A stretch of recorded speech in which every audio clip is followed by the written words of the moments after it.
avez le droit de chercher. Chacun a le droit de posséder.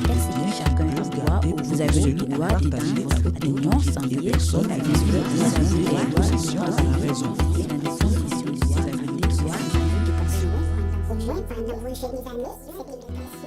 Quel est le droit au travail? C'est quoi un travail décent? Alidou, vendeur ambulant, se contente de son métier pourtant très mal payé. Sinon, tu vas pas jouer.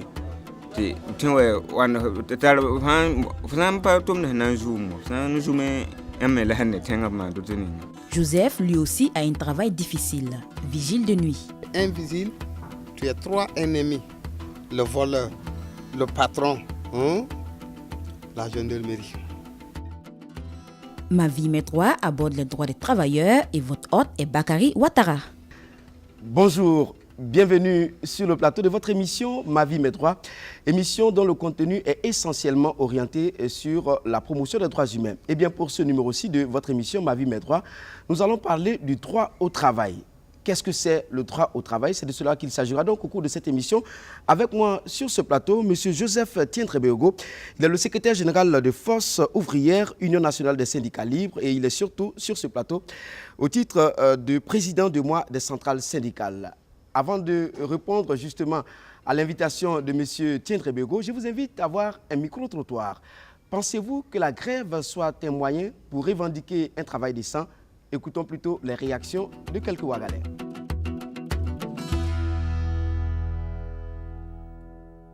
Ouais, je ne suis pas un partisan de grève, je ne l'ai jamais fait, je l'ai toujours évité depuis que je suis à l'école. Mais bon, pour ma part, je ne pense pas que ce soit une bonne chose. Moi-même, je suis un travailleur. Si pour revendiquer mes droits, je dois passer par une grève, je le fais. Je pense que généralement, quand on s'entend, on essaie de discuter avec les employeurs et qui n'arrivent pas à comprendre, il faut se lever et les faire comprendre par la force. Parce que quand on discute avec quelqu'un que la personne ne veut pas comprendre, il faut démontrer ça d'une autre manière. On ne doit pas se fâcher totalement, faire la grève, casser des choses. Parce que ce n'est pas seulement chez nous en Afrique qu'il y a des problèmes d'augmentation de salaire. C'est vrai qu'il faut revendiquer ses droits en tant qu'employé. Et c'est normal également que cette grève se fasse dans des conditions en fait, requises également par la loi. Voilà. Et c'est ce que j'appelle en fait une grève responsable. Voilà. Moi par exemple en fait j'ai un profil santé et donc bon, on a souvent vu de par le passé des grèves vraiment qu'on appelle sèches. C'est-à-dire sans le service minimum. Là aussi ce n'est pas normal. Pour ma part, je pense qu'à l'heure où nous sommes, il faut vraiment privilégier d'abord le dialogue.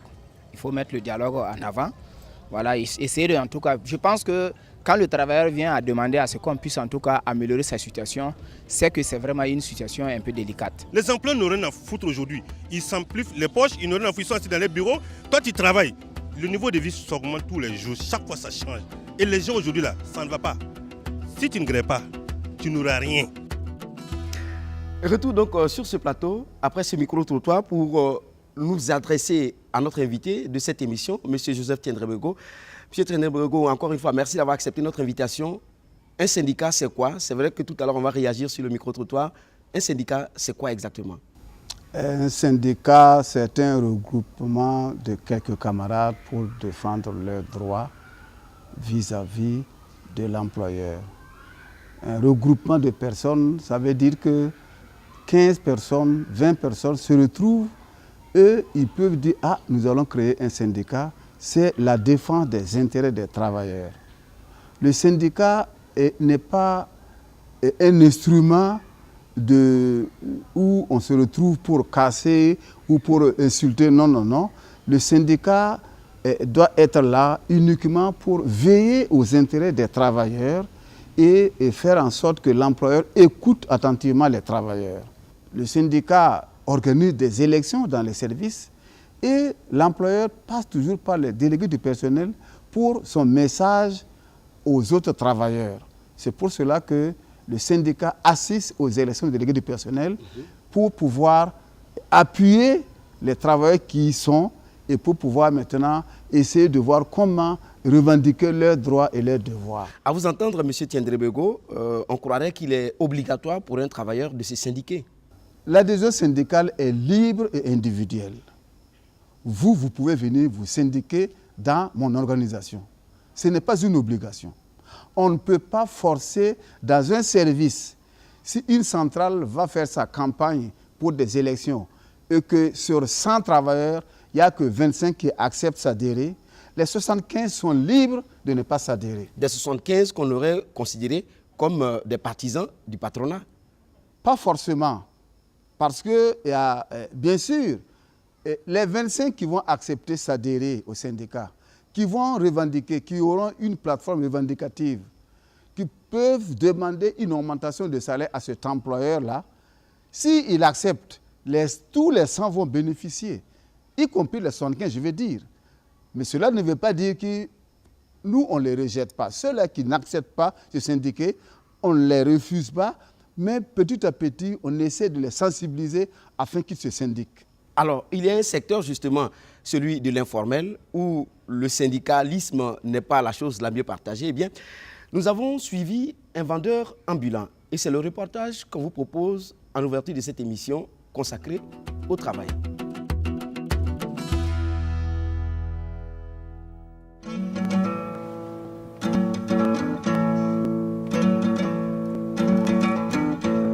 Au Burkina Faso, ils sont nombreux ces jeunes qui parcourent les rues pour vendre des produits de tout genre afin d'assurer leur survie quotidienne. Bon, tun kin da wuso. Wakat ninga tun kin da padua. Wakat ninga kin da gonga. Wakat ninga kin da weeding tun yama ho tun yiki be ote tun yama wale ba tun kin zin ninga let kin. Tun minima se wa avi makale towe. La mam da bahana wa singa wakata. Hanta yungo katin gonga. Ale tun kena bebe ne bo tede bobur bebe tede san bebe san ta zabre fana mi kam ti yame am pa ko to lo to fo me bom pi hu men la gan ana wa ya ka ba ko da na anda man lo ko bana ko so ka ba am te man dene dio ko so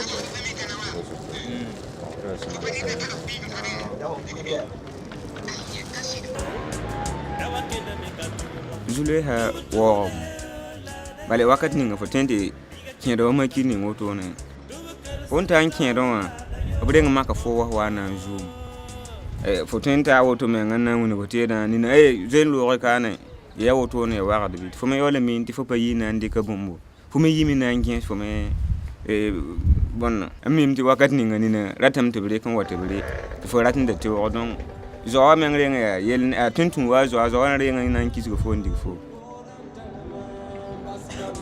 Ce métier exige une très bonne condition physique. Ce n'est pas ce qui manque à ces jeunes. Mais après avoir parcouru des dizaines de kilomètres, il faut se reposer et se restaurer afin de prendre des petites forces pour la suite.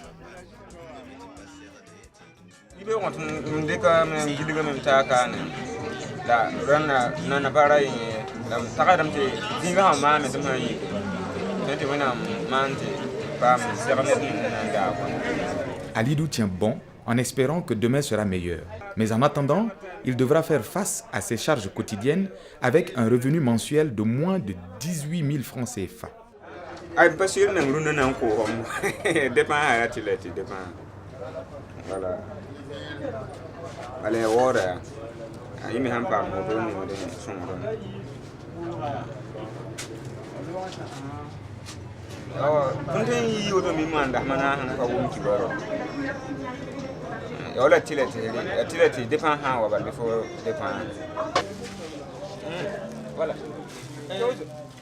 Sinon, tu vois pour ya tun pa yang pa zuri ti tinwe wan tar han fam pa tum na zoom san zoom emela hanne tenga ma do tuni tun yiti to won tinwa ma tun pa tun na pa ndi wa bala perdon.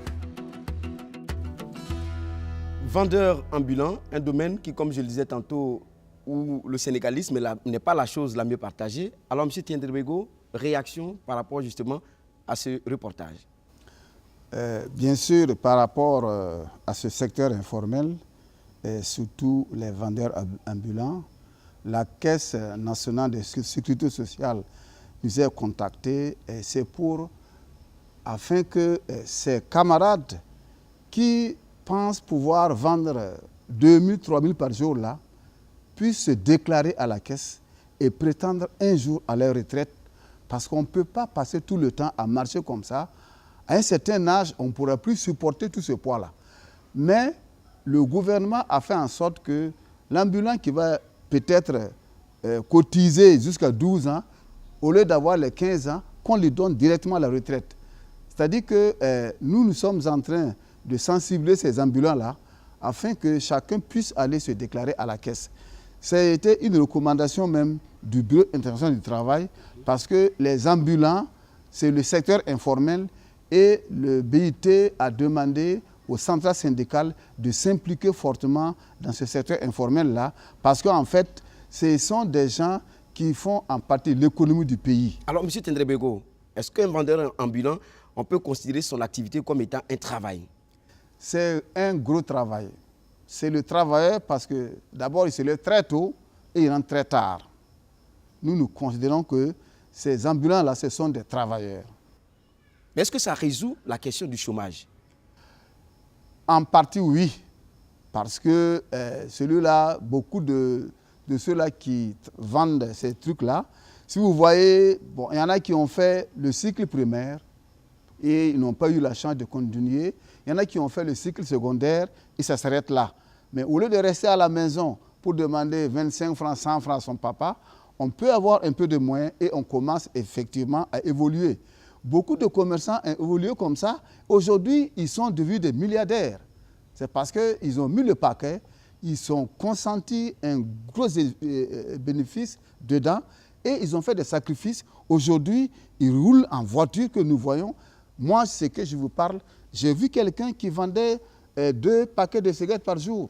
Aujourd'hui, le gars, il a des immeubles à Ouagadougou. Mais M. Tendrebego, on dira que ces efforts-là se font en dehors justement de vos préoccupations en tant que centrale syndicale.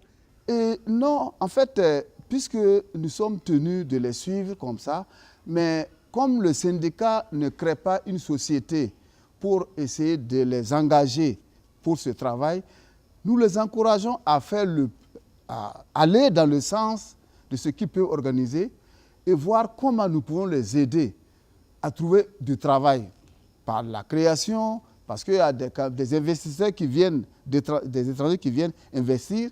Nous, très souvent, on nous approche pour demander est-ce que vous avez des gens qu'on peut embaucher. Tout de suite, par rapport quand même à ton niveau d'instruction, on te fait engager. Mais le syndicat ne crée, jusqu'à preuve du contraire, aucune centrale n'a créé en tout cas un service, une société pour engager des travailleurs. Alors, il y a une catégorie de travailleurs, justement, pour ne pas dire, il y a un secteur d'activité de travailleurs où le SMIC n'est pas aussi respecté, eh bien, c'est celui de vigile de nuit. Nous sommes allés sur les traces de quelques vigiles de nuit. Voici le reportage qu'on vous invite à suivre.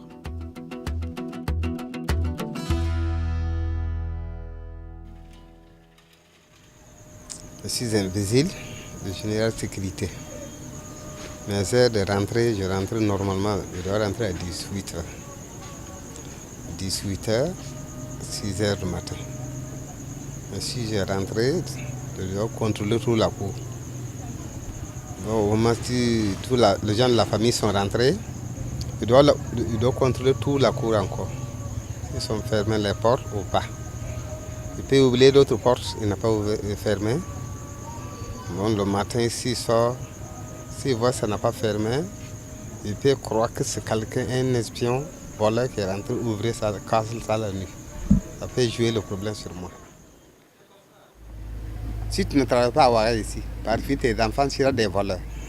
C'est pour chercher à manger, pour nourrir mes enfants. Je ne veux pas que si je ne fais rien, bon, les enfants ils vont trop souffrir. Ils vont aller rentrer dans la cour. Les gens qui sont bien placés regardent leur manger. S'ils n'arrivent pas à gagner à manger, par fini, ils seront des voleurs.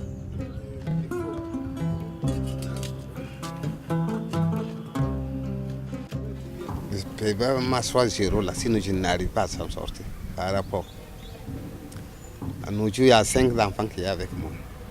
Si le vigile va nous donner un coup de main, il doit payer bien le salaire déjà. Sinon, le vigile, s'il est arrivé dans sa poste, s'il n'a pas mangé bien, s'il s'assoit comme ça, il va dormir. C'est vrai, il est faim. s'il descend le matin, s'il a entendu le nouvel un contrat, c'est mieux qu'il part. Il va aller faire, la soirée, il va arriver, c'est la fatigue. Il va dormir. S'il dort, le contrôle vient le voir, c'est des problèmes. Le client, si lui aussi sort le voir, c'est des problèmes. Il va appeler au patron que non, que le vigile qui m'a amené là, il dort. Moi, je n'aime pas une vigile qui dort. Il faut essayer de le changer. Il va te changer, aller dans d'autres côtés. Ça sera même quoi 30 000 francs. Avec 5 enfants. Il voulait habiller. Tu voulais payer l'école. Il va manger midi, matin et soir. Comment tu vas faire? Malgré son salaire très bas, Ido, comme tous les autres vigiles, se voit parfois son salaire réduit à cause des sanctions disciplinaires. Sinon, mon contrôleur, s'il est arrivé, première chose, si je n'ai pas arrivé en l'heure, c'est un grand problème pour moi. Si je n'ai pas arrivé en l'heure, les gens de la famille m'appellent que le vigile n'a pas arrivé. Si moi je viens un peu en retard, lui aussi, il ne va pas me laisser. Il ne peut pas me frapper, il y a d'autres vigiles qui frappent, mais il va me couper. Il va me couper. Il peut me couper 2000 francs à cause de retard. Si tu n'as pas fourré, moins de 1000 francs. Mal ciré, moins de 1000 francs. Le coiffure, moins de 1000 francs. Parce que si il que tu dors même, ça c'est trop. Ça vaut 3000 même ou 5000. Si tu n'as pas le droit de demander au client. Si tu es venu, si je n'ai rien mangé, si j'ai fait n'importe comment, si je demande au client, c'est un grand problème. J'ai perdu des contrats parce que un agent passait son temps à faire ce genre de choses.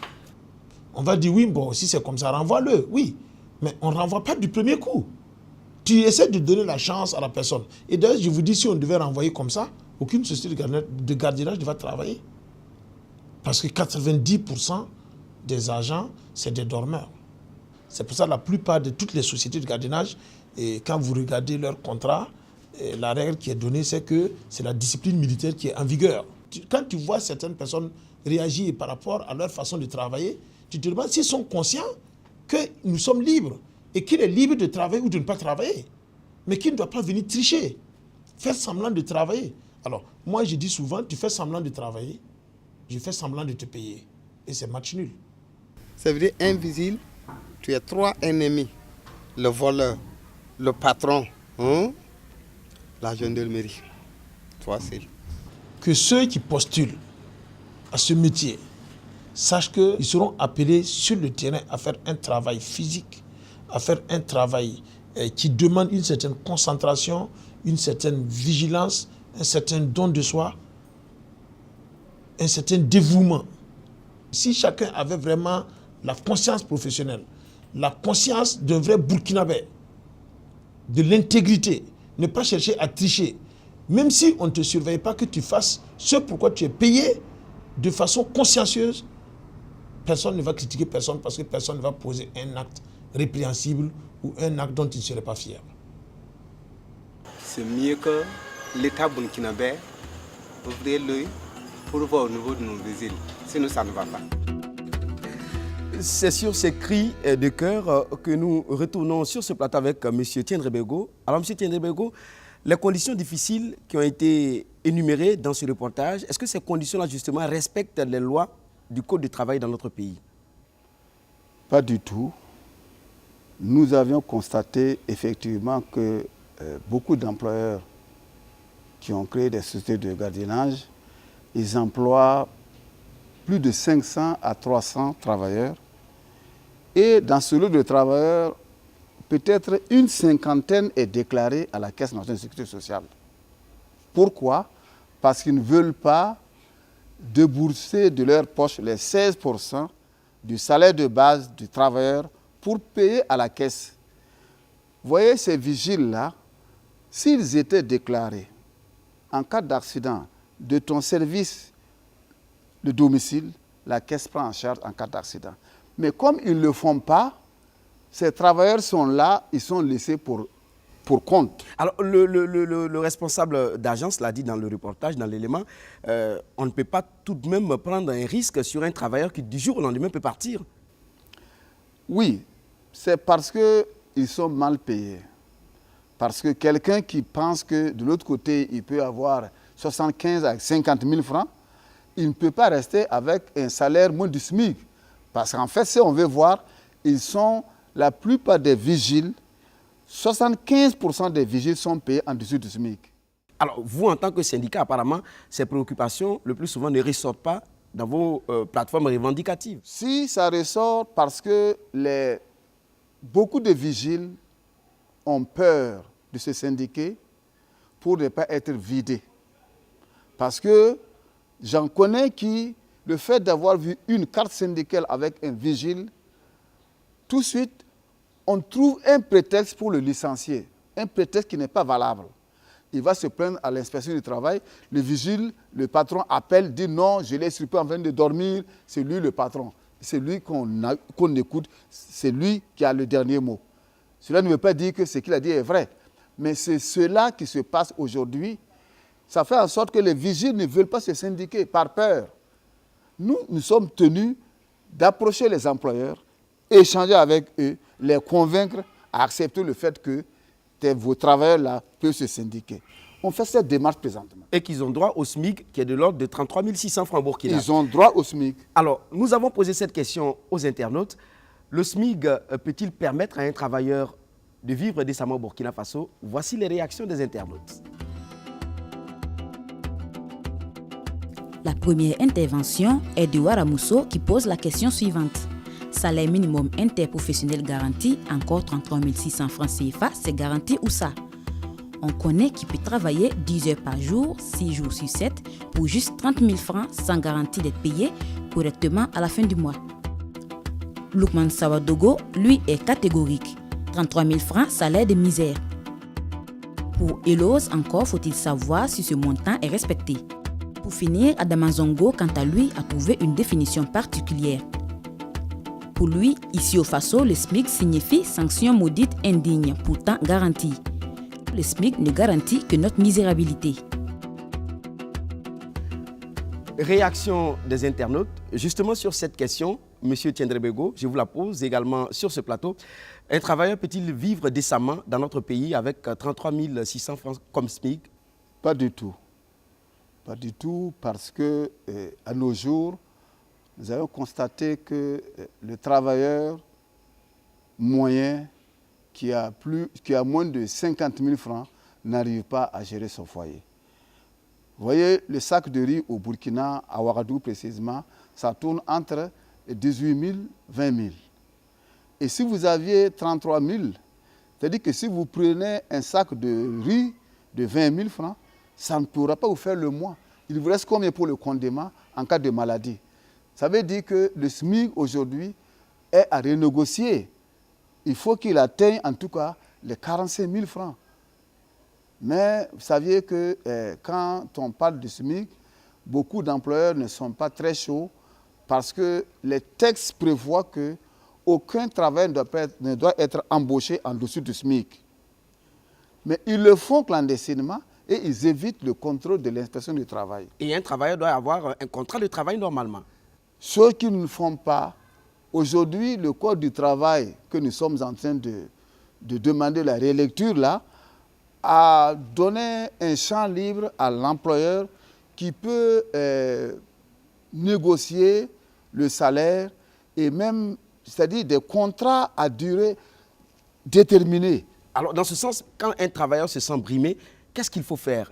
On a l'impression que quand le travailleur est brimé, il n'a aucun, disons, il ne sait pas dans quelle direction partir. Si les travailleurs brimés, en tout cas, se remettent à leur syndicat, nous tentons d'approcher les employeurs pour la négociation. Ça, c'est prévu dans les textes. C'est quand on constate que l'employeur, en tout cas, ne veut pas écouter le syndicat, que le problème va à l'inspection, aussi qui tente d'arranger un arrangement à l'amiable. Si l'employeur refuse, ça va au tribunal du travail, où les travailleurs siègent avec les employeurs au tribunal du travail, où on peut défendre les employés. Maintenant, les dossiers qui traînent au niveau du tribunal du travail, là, C'est là que nous ne pouvions pas accélérer. Mais sinon, nous sommes des assesseurs comme les employeurs au tribunal de travail. Alors, on a l'impression que vous, syndicats, vous vous occupez beaucoup plus des travailleurs du public que ceux du privé. Non. Ce que je parle, le SMIC ne concerne que le privé. Ce n'est pas le public. Le public, que ce soit le code du travail, que ce soit le SMIC, c'est essentiellement le privé. Alors que dans le public, il y a aussi des difficultés au niveau des travailleurs. Il y a des difficultés, mais elles ne sont pas aussi visibles comme dans le privé. Parce que dans le public, tu es engagé à une catégorie donnée, on te paie sur cette catégorie. Et il n'y a pas même le planton dans la fonction publique, il touche plus du SMIC. Mais au niveau du privé, ce n'est pas ça. Vous voyez, le privé, en tout cas aujourd'hui, est confronté à pas mal de problèmes.